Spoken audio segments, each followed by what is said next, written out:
فبما نقضهم ميثاقهم لعناهم وجعلنا قلوبهم قاسية يحرفون الكلم عن مواضعه ونسوا حظا مما ذكروا به ولا تزال تطلع على خائنة منهم إلا قليلا منهم فاعف عنهم واصفح ان اللہ یحب المحسنین۔ تو صرف ان کو عہد شکنی کی وجہ سے ہم نے ان کو اپنی رحمت سے دور کر دیا اور ہم نے ان کے قلوب کو سخت کر دیا۔ وہ لوگ کلام کو اس کے مواقع سے بدلتے ہیں، اور وہ لوگ جو کچھ ان کو نصیحت کی گئی تھی اس میں سے ایک بڑا حصہ فوت کر بیٹھے،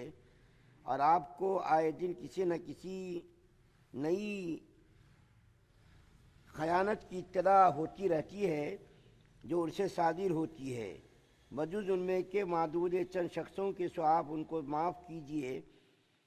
اور ان سے درگزر کیجئے۔ بلا شبہ اللہ تعالیٰ خوش معاملہ لوگوں سے محبت کرتا ہے۔ سورہ مائدہ کی آیت نمبر 13 آپ کے سامنے پڑھی گئی ہے۔ اس آیت کریمہ میں بھی یہودیوں کی بدبختی اور کمبختی کی بات عرض کی گئی ہے کہ ان کی کمبختی اور ان کی بد نصیبی کی وجہ سے اللہ تعالیٰ نے ان کو مختلف قسم کے عذابات کے اندر مبتلا کیا۔ بہت سارے عذاب ہمیشہ ہر دور میں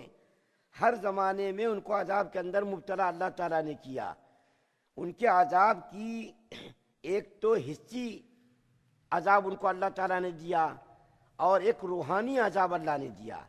حسی یعنی جو مشاہدے میں آنے والا عذاب تھا ان کو، جیسا کہ کبھی کبھی دیکھیے خون کی بارش، پتھر کی بارش، کبھی کبھی ان کی شکلوں کو اللہ تعالیٰ نے بدل دیا، خنزیر کی شکل بنا دی، سور کی شکل بنا دی اللہ تعالیٰ نے ان کی بدبختی کی وجہ سے، ان کی شرارت کی وجہ سے۔ اور دوسرا عذاب اللہ تعالیٰ نے ان کو یہ دیا کہ ان کے دلوں کو اللہ تعالیٰ نے سخت کر دیا۔ قرآن کے اندر اللہ تعالیٰ خود فرماتے ہیں کہ اللہ تعالیٰ کے عذاب سے، اللہ تعالیٰ کے خوف سے کبھی کبھی پتھروں سے بھی پانی جاری ہو جاتا ہے۔ پہلی سورت کے اندر، سورہ بقرہ کے اندر ہے کہ اللہ کے خوف سے کبھی کبھی پتھروں سے بھی پانی جاری ہو جاتا ہے۔ اور آپ دیکھتے رہے پہاڑوں پر پانی کے چشمے، پانی کے جھرنے، پانی وہ اللہ کے خوف سے جاری ہوتا، لیکن ان کے دلوں کو اللہ تعالیٰ نے اتنا سخت بنا دیا، اتنا سخت بنا دیا کہ پتھر سے بھی زیادہ سخت ان کے دل بن گئے۔ اور خود وہ کہتے تھے کم وقت لوگ، اے محمد صلی اللہ علیہ وسلم آپ کی باتوں کا میرے پر کوئی اثر پڑنے والا نہیں، کتنا بھی سمجھاؤ آپ، ہمارے دلوں پر پردہ لگا ہوا ہے۔ پردہ لگنے کا مطلب یہ تم جو کچھ بھی کہو تمہاری بات ہم نہیں مانیں گے، ہمارے دل پر تمہاری بات کا کوئی اثر نہیں ہوگا۔ تو اللہ تعالیٰ نے دو قسم کے عذاب ان کو دیے، ایک تو جو آنکھوں سے آدمی دیکھ سکتا ہے، خون کی بارش، پتھر کی بارش، شکلوں کو بدل دینا، سور بنا دینا، بندر بنا دینا، یہ قرآن کے اندر مختلف جگہوں پر اس کے عذاب کو اللہ تعالیٰ نے ذکر کیا ہے۔ اور دوسرا عذاب اللہ تعالیٰ نے ان کے دلوں کو سخت بنا دیا، اپنی رحمت سے ان کو دور کر دیا۔ اللہ نے اس کے اوپر لعنت برسا دی، اور ایسی لعنت برسائی کہ قیامت تک اس کے اوپر لعنت ہی برستی رہے گی۔ آج دیکھیں یہودیوں کو کوئی اچھی نظر سے نہیں دیکھتا، مجبوری میں جو ممالک ان سے ڈرتے، مجبوری میں ڈرتے، باقی کسی کو اس کے یہودیوں کے تعلق سے کسی کا دل صاف نہیں، اور کسی کے دل کے اندر اس کی کوئی محبت نہیں، بس خود غرضی ہے، ضرورت ہے، لوگ اس کو چاہ رہے ہیں، اس کو مان رہے ہیں، اس کی طاقت کا لوہا مان رہے ہیں، اس کے فریب کاری کا، اس کے دھوکے کا، اس کے جھوٹ کا، جیسا موقع آتا ویسا چولا بدل لیتے۔ وہ کبھی اگر مجبوری آئی تو دوسروں کے سامنے جا کر کے سجدہ بھی کر لیتے، اور فریب کاری، دھوکہ تو ان کے بال بال میں بسا ہوا ہے، ہمیشہ ہر زمانے میں دھوکے بازی انہوں نے کی، ان کی فطرت میں، ان کے بال بال میں دھوکہ بسا ہوا ہے۔ تو ان کی اللہ تعالیٰ نے ان کو رحمت سے دور کر دیا، اور اس کے اوپر غیظ و غضب اللہ نے نازل کر دیا۔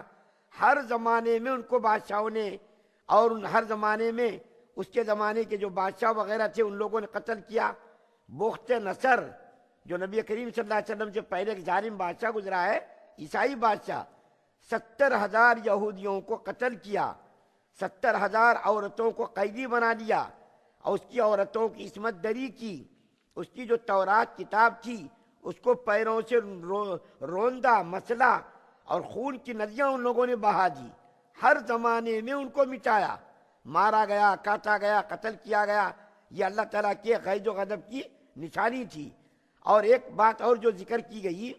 وہ کم وقت لوگ کیا کرتے تھے، یحرفون الکلمہ عن مواضعہ، کہ اللہ تعالیٰ کے کلام کو اس کی جگہ سے ہٹا دیتے تھے، جو مطلب جو معنی ہوتا تھا اپنی مرضی اپنی خواہش کے مطابق پیسے لے کر کے اس کلام کے معنی کو مطلب کو بدل دیتے تھے۔ کئی بار حلال کو حرام کر دیا، حرام کو حلال کر دیا، خدا کے کلام کو، توریت کے احکامات کو اپنی مرضی سے وہ لوگ بدلتے رہتے تھے، اور اللہ تعالیٰ کے کلام کو ان لوگوں نے بھلا بھی دیا، فراموش بھی کر دیا۔ اللہ تعالیٰ کے بتائے ہوئے طریقے پر وہ لوگ نہیں چلے، خدائی تعلیمات کو انہوں نے بیکثر نظر انداز کر دیا۔ ان واقعات اور حالات سے نبی کریم صلی اللہ علیہ وسلم پر ظاہر بات ہے اثر پڑتا۔ اب دیکھیے ہم آپ سے کوئی بات کہہ رہے ہیں، آپ نہ مانے تو ہمارے دل کو تکلیف پہنچتی، یا آپ کسی بچے کو، اپنے اولاد کو کوئی بات کہیں اور بار بار کہیں